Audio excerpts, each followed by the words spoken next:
Bonne nouvelle pour la rentrée académique 2022-2023, l'École supérieure d'administration, d'économie, de journalisme et des métiers de l'audiovisuel ESAE vous ouvre les portes de ses différents sites. À Gbedjomende, à Bomé-Calavi, à Kpakpa et même à Parakou, l'université ESAE vous offre des bons d'études et des demi-bourses dans toutes ses filières en licence 1, 2 et 3. Et pour les 100 premières inscriptions en master 1 et 2, bénéficiez des demi-bourses. Nouveau bachelier, vous avez au moins la mention assez bien. Inscrivez-vous vite à ESAE et bénéficiez d'un bon de 50 000 francs CFA. Étudiants, étudiantes et nouveaux bacheliers, payez 200 000 francs CFA en sciences de gestion, sciences économiques, sciences juridiques et en administration des affaires en licence 1, 2 et 3 et 500 000 francs CFA en master 1 et 2, 250 000 francs CFA en administration générale, administration des finances, journalisme et métiers de l'audiovisuel en licence 1,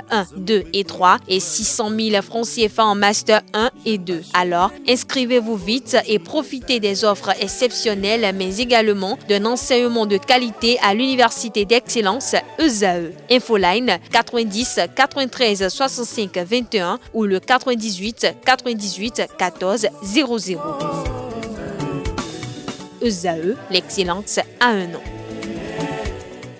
L'invité de ce matin, ce Free Matin, Imelda Bada, bonjour.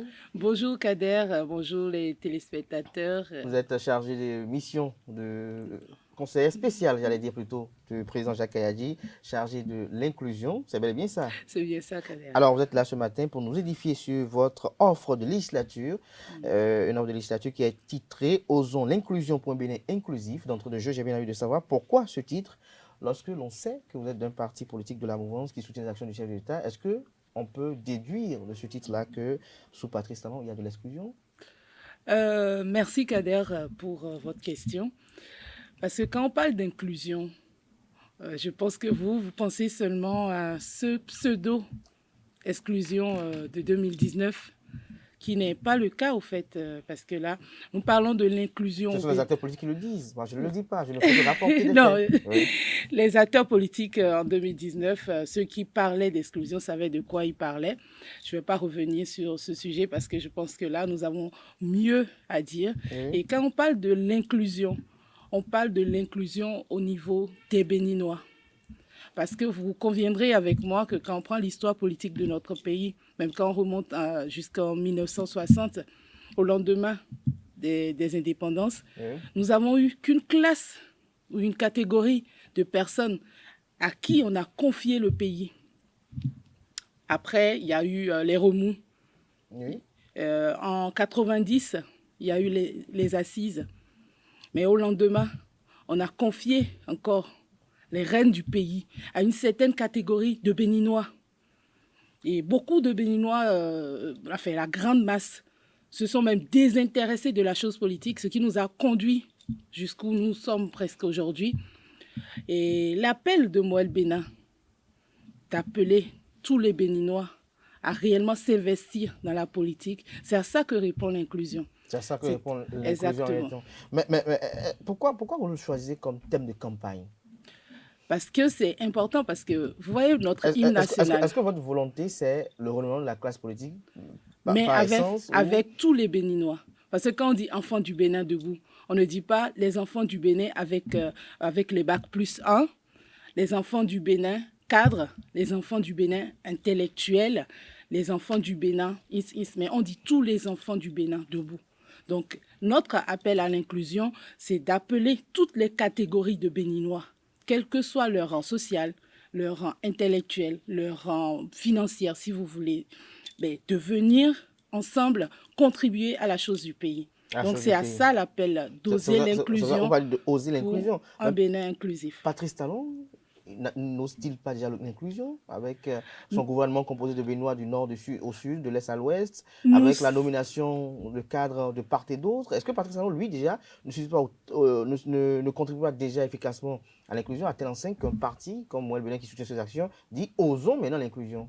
Nous sommes un parti qui soutient la majorité présidentielle, un partenaire fidèle au chef de l'État, le président Patrice Talon. Et nous l'accompagnons d'ailleurs dans cet élan. Et tout à l'heure, j'ai vu à l'entame que vous aviez parlé de cette rencontre qu'il a eue avec les personnes vivant en situation de handicap, qui fait partie de notre offre de législature, parce que si vous voulez bien, Oui. sur notre liste, il y a 3 personnes en situation de handicap qui sont représentées. Et c'est ça l'inclusion dont on parle. C'est d'appeler tous les Béninois à la chose politique. C'est pas, nous ne sommes pas dans l'ethnocentrisme. Non. Mais vraiment, nous sommes dans l'appel des Béninois. C'est-à-dire que ce soit des artistes, des paysans, les cultivateurs, les marchands, les commerçants, tous les Béninois à s'investir dans la chose politique, d'autant plus que quand on parle de l'Assemblée nationale, c'est une représentation du peuple. Donc, il faut que toutes les catégories de Béninois soient présents pour pouvoir répondre et trouver des solutions adéquates pour permettre le développement de notre pays. Pour permettre le développement de votre pays. Alors, on sent, lorsqu'on parcourt un peu le programme de législature, que vous voulez véritablement un renouvellement de la classe politique. Pourquoi ? Est-ce toujours à cause de l'inclusion que vous souhaitez ou bien... Je pense que... Parce que vous estimez qu'il faut faire d'autres expériences? Je ne dirais même pas en termes d'expérience, mais je pense que ce renouvellement, si on ne l'enclenche pas maintenant, on risque de tomber plus tard dans un vide. Parce que ceux qui sont là, pour la plupart, étaient là depuis. Et qu'ils le veuillent ou pas, arrivé à un moment, ils doivent partir. Ils ne sont pas éternels. Donc, si nous ne nous préparons pas maintenant, si nous ne permettons pas à la jeunesse d'apprendre auprès de ces anciens, nous allons arriver à ce que quand ces anciens partiront, la jeunesse ne sera pas prête à pouvoir reprendre le flambeau. Donc là, le renouvellement, vous avez bien dit, progressif de la classe politique. Et c'est à ça que nous nous attelons. C'est ça que vous vous attelez. Alors, quels sont les objectifs que vous êtes fixés et que vous présentez aux populations durant cette période de campagne-là? Déjà, nous voulons que la population nous accompagne parce que Moelle Bénin, à l'entame, vend le Bénin. Nous avons toujours milité pour mettre les Béninois au service du Bénin. Nous sommes pour le patriotisme économique, par exemple, qui permet la consommation et la production de ce que nous avons comme ressources au Bénin. Et vous conviendrez avec moi, les conjonctures qui sont passées, même la Covid et tout ce qui suit aujourd'hui, pour les fêtes, on a vu comment ça a été difficile. Mais si les productions locaux étaient vraiment mises en avant, nous n'allons pas avoir autant de difficultés que ce que nous avons. Donc, Moelle Bénin invite les Béninois à s'intéresser à eux pour pouvoir prendre un nouvel élan, pour pouvoir mettre en avant ce que nous avons, pour pouvoir vendre le Bénin avec les Béninois. Alors, comment vous voulez véritablement accrocher les populations? Est-ce que vous avez prévu dans le programme de législature des éléments qui sont de nature quand même à renforcer davantage le social, à davantage permettre aux populations de pouvoir se sentir mieux dans ce Bénin-là que vous évoquez tout à l'heure? Vous savez, je suis là depuis le début des campagnes et je peux vous dire que la population a du mal aujourd'hui à croire aux politiciens. Et Moelle Bénin travaille à ce que cette confiance puisse revenir également. Parce que quand vous voyez les représentants, par exemple vous, Kader, je décide de vous représenter auprès, bon, je ne dirais pas du président Patrice Talon, mais... Non, on ne sait jamais. Et je me permets de vous représenter auprès de quelqu'un, d'accord? Et je vous représente, donc je vous dois des retours, on est d'accord? Je vous dois des comptes rendus à chaque fois. Mais force était de constater que ces personnes qui représentaient les Béninois n'allaient presque pas rendre compte. C'est-à-dire que pour 5 ans, ils étaient là au début des 5 ans, c'est-à-dire quand ils faisaient campagne, quand ils vont à l'Assemblée, ils les oublient. Quand l'échéance est presque terminée et qu'il faut renouveler, ils reviennent encore berner ces personnes. C'est vrai que la plupart des partis politiques déplorent cela, que les députés généralement ne font pas de reddition de comptes. Mais est-ce que parfois cela n'est pas dû à un certain nombre d'enjeux que peut-être les CUDAM ignorent? Parce que pour aller faire une reddition de comptes, pour réunir la population, on est au Bénin et on sait que ça nécessite des moyens. Est-ce que le député, en dehors de ce qu'il gagne et des actions qu'il fait de façon sporadique sur le social, la prise en compte de scolarité et autres dans sa localité déjà, est-ce qu'il joue encore de moyens nécessaires assez pour véritablement venir faire ces réductions de compte de façon périodique? Kader, oui. Je pense que dire comme ça, ce serait rentrer dans le jeu de ces personnes que je n'excuse pas. Moi j'évoque juste des inquiétudes peut-être. Oui, mais de ces inquiétudes, moi je n'adhère pas à ces inquiétudes. Pourquoi? Je n'adhère pas du tout parce que déjà, si je me mets comme représentante de ce quartier, je dois avoir un pied à terre dans ce quartier. C'est-à-dire que je serai obligée d'une manière ou d'une autre, ne serait-ce qu'une fois par semaine ou une fois par mois, si je veux, encore que, voilà, une fois par semaine, venir déjà m'assurer de ce que ceux qui m'ont envoyé là-bas vont bien. Quand vous parlez de scolarité, c'est pas généralisé, au fait. Je vais voir la tête de quelqu'un qui me plaît, je lui donne des groupies. Justement, je ne sais pas si vous avez fait le même constat, peut-être comme d'autres observateurs, peut-être comme moi aussi. La plupart des populations perçoivent le député comme une ONG, une fondation. Oui, mais c'est pas dépit. Le député, on va lui poser tous les problèmes. Oui, mais c'est pas dépit. Voilà. Alors, le député, il a également sa famille à nourrir. Il a également les siens. Quand même, il doit préserver aussi son avenir. Alors, lorsqu'il se dépense sur ce terrain où il estime qu'il fait du social, où il finance la contribution, la scolarisation des filles, des enfants ou des gens dans son électorat et autres, est-ce que vous pensez qu'il aura encore assez de moyens Vous conviendrez avec moi que malgré tout ce qu'il donne, ça ne suffit jamais à la population. Justement. Ça ne suffit jamais parce que ces personnes ne se sont aller pas vers lui pour lui demander des comptes. Mais pourquoi juste, ils ne savent pas pour la plupart.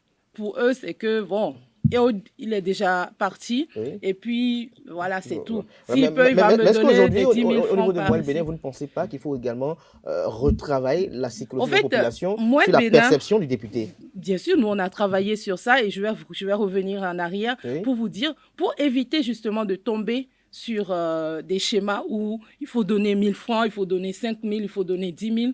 Mouelle Bénin a signé avec ses candidats chez un notaire un protocole leur demandant de mettre à disposition le 5e, soit 20% de leur émolument, pour pouvoir mettre dans chaque circonscription où ils seront une caisse de solidarité. Et cette caisse permettra de financer des activités génératrices de revenus, notamment des femmes et des jeunes. On est parti sur ces deux. Tout à fait.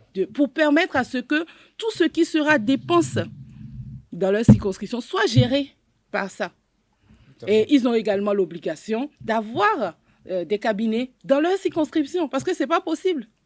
Ce n'est pas possible de laisser sa circonscription et d'être ailleurs ou de fuir sa circonscription pour ne pas contribuer aux dépenses. Alors, nous sommes pour les élections législatives. Le député, il va représenter le peuple et sa fonction ou ses fonctions principales sont le contrôle de l'action gouvernementale et également le vote des lois. Alors, au niveau de Mouelle Bénin, qu'est-ce qu'ambitionnent les députés du Mouelle Bénin pour contrôler autrement l'action du gouvernement et peut-être pour véritablement voter des lois utiles? Vous savez, à l'entame, je vous ai dit que nous avons fait une liste inclusive. Une liste qui représente plusieurs couches sociales de notre pays. Et c'est fondamental de revenir derrière pour dire ça, pour pouvoir dire que les lois qui seront votées, par exemple, vous avez vu le chef de l'État qui a échangé il y a quelques jours, il y a 3-4 jours, avec les personnes vivant en situation de handicap. Si ces personnes-là ne sont pas représentées au niveau du Parlement, comment est-ce que vous voulez qu'une personne, peut-être comme moi ou vous, puissiez défendre les droits ou proposer des lois pour ces personnes-là? Vous me direz qu'il y aura des commissions qui iront les voir. Mais comme on le dit en fond, finons-nous et finons-nous gbéré. C'est-à-dire que personne ne saura exprimer mieux que vous ce qui vous arrive. Donc, si ces personnes sont représentées au niveau du Parlement, ils arriveront à mieux gérer, à mieux proposer les lois. Et si, parce que les actions du gouvernement tournent autour de nous, Béninois. Tout à fait. Donc, si quelque chose se passe au niveau du Parlement et que ça requiert l'attention d'une couche en particulier, eh bien, il y aura les députés de Moël Bénin qui pourront monter au créneau pour pouvoir défendre ce qu'il faudra défendre. Défendre ce qu'il faudra défendre, ce que vous dites est si bien, mais la compétition électorale sur le terrain, comment ça se passe? La campagne électorale, j'allais dire. La campagne électorale, eh bien, ça se passe bien. Ça se passe, nous sommes au contact avec la population. C'est vrai que ce n'est pas évident de changer la mentalité. Est-ce que vous êtes confiant dans l'obtention des 10%? Oui, on travaille pour ça. On travaille pour ça et j'allais finir tout à l'heure pour vous dire, c'était pas évident au fait, avec la vente des consciences qui était monnaie courante, de montrer aux gens la pertinence de ce qu'il faudrait choisir une offre. Parce que nous l'avons fait. Nous avons rédigé une offre de législature, contrairement à beaucoup. Nous ne sommes pas dans du dilatoire. Nous ne sommes pas là pour critiquer d'autres partis politiques. Nous sommes là pour parler de ce que nous avons de mieux à offrir au peuple. Et ils sont quand même réceptifs. Ils sont quand même réceptifs pour la population. Oui. Et donc, vous êtes confiant dans ce que Bien sûr. La même législature sera contrat des députés?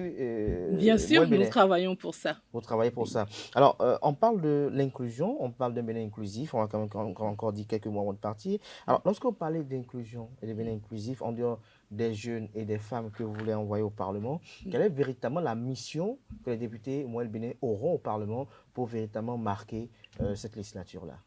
Vous savez, dans l'offre de législature, quand on parle d'inclusion, il y a un chantier que les députés Moël Bénin porteront sur l'hémicycle quand ils seront sur place. C'est le chantier de l'inclusion de la diaspora béninoise.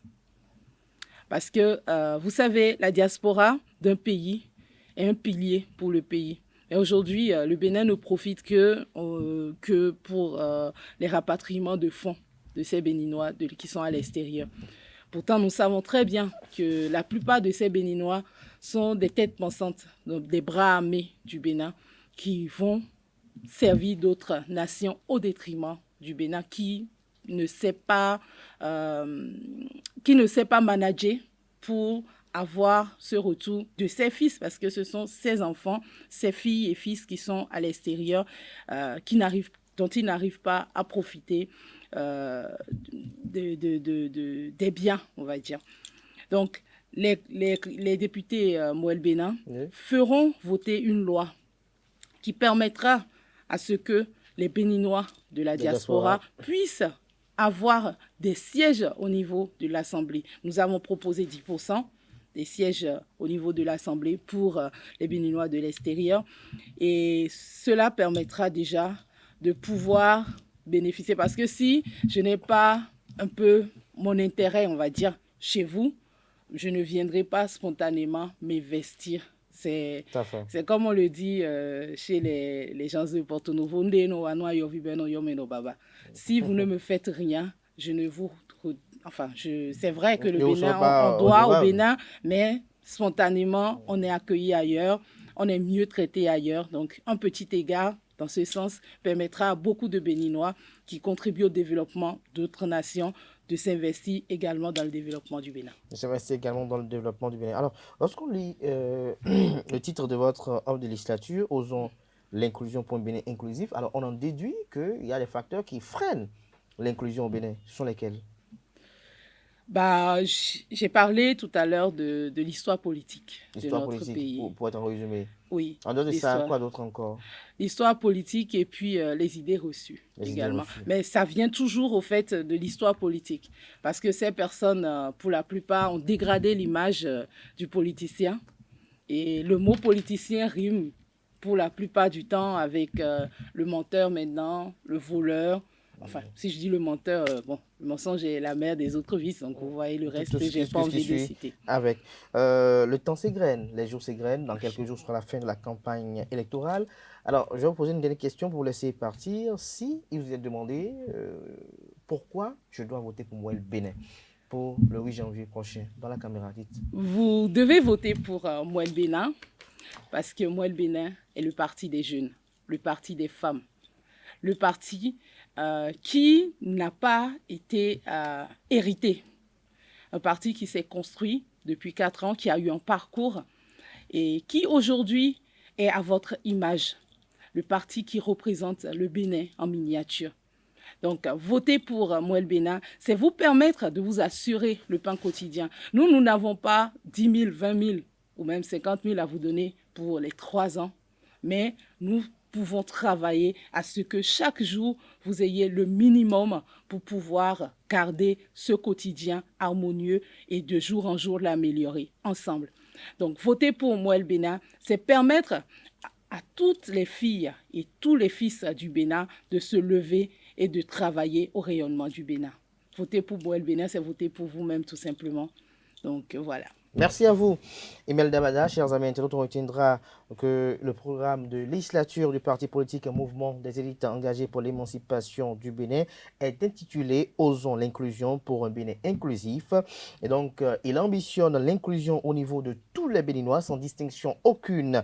Il cultive le désintéressement de la chose politique qui était véritablement au niveau des Béninois. Ils veulent les ramener maintenant à la chose politique. Il ne faudrait pas que les Béninois se sentent désintéressés de tout ce qui est politique et de tout ce qui est activité politique pour l'édification du pays. Le renouvellement progressif de la classe politique est l'une des ambitions du parti politique Moël Bénin qui milite pour le patriotisme sur toutes ses formes. La liste du parti politique Moël Bénin est inclusive car elle a pris en compte toutes les couches sociales de la société, nous a fait savoir Imelda Bada, qui est également sur ce plateau pour nous édifier sur la dite offre de législature. Elle nous a fait savoir que l'une des grandes innovations du parti politique Moël Bénin, c'est l'inclusion de la diaspora au Parlement avec un taux de 10% des sièges au Parlement. En fin d'émission, elle a eu à vous dire les raisons et les fondements qui devront faire que vous devez voter pour le parti politique Moël Bénin. C'est bien ça? C'est bien ça, Kader.